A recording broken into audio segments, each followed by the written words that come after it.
Você já se perguntou como seria revisitar um lugar onde você fez uma grande diferença? Imagine voltar a uma comunidade que você ajudou a transformar anos depois.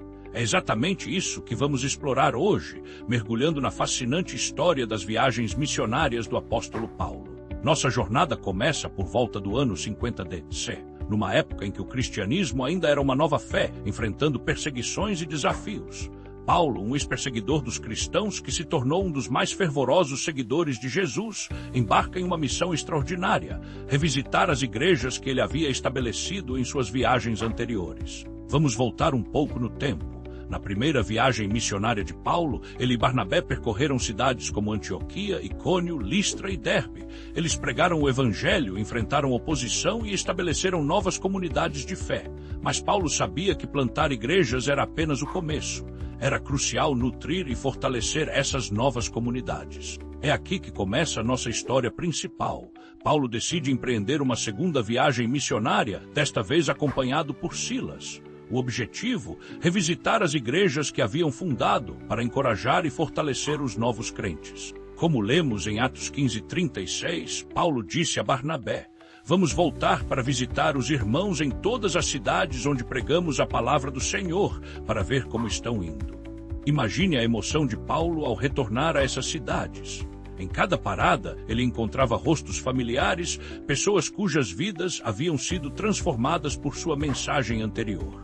Mas também enfrentava novos desafios. Em algumas cidades, falsas doutrinas haviam se infiltrado. Em outras, os crentes enfrentavam perseguição. Em Listra, Paulo reencontrou Timóteo, um jovem crente que se tornaria seu protegido e companheiro de viagem. Este encontro nos lembra a importância do discipulado e da mentoria na fé cristã. Paulo não apenas pregava o evangelho, ele investia pessoalmente na próxima geração de líderes. À medida que a equipe viajava, eles não apenas revisitavam igrejas existentes, mas também estabeleciam novas.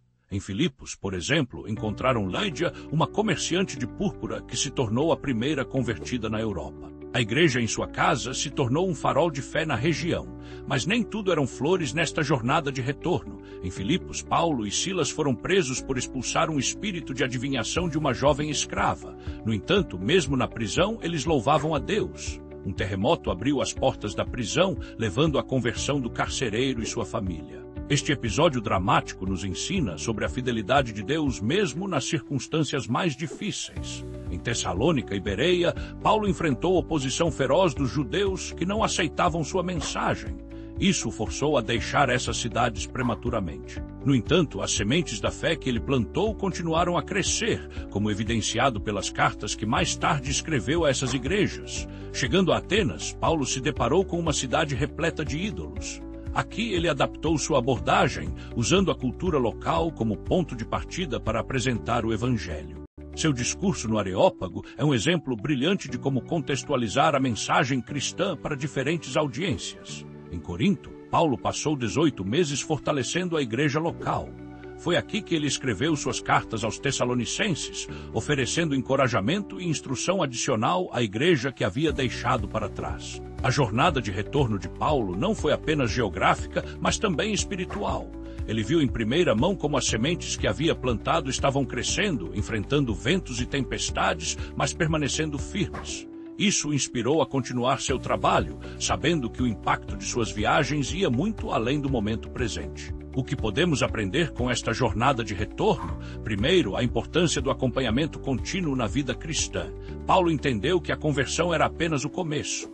O verdadeiro discipulado exigia cuidado contínuo, instrução e encorajamento. Segundo, vemos a importância da adaptabilidade na missão. Paulo ajustava sua abordagem conforme necessário, seja debatendo com filósofos em Atenas ou trabalhando como fabricante de tendas em Corinto para sustentar seu ministério. Terceiro, aprendemos sobre perseverança diante da adversidade. Paulo enfrentou prisão, perseguição e rejeição, mas nunca desistiu de sua missão. Sua determinação em fortalecer os crentes, mesmo em face de grandes desafios, é inspiradora. Quarto, vemos o poder do trabalho em equipe no ministério. Paulo não viajava sozinho, mas sempre com companheiros como Silas, Timóteo e Lucas. Isso nos lembra que a fé cristã é fundamentalmente comunitária.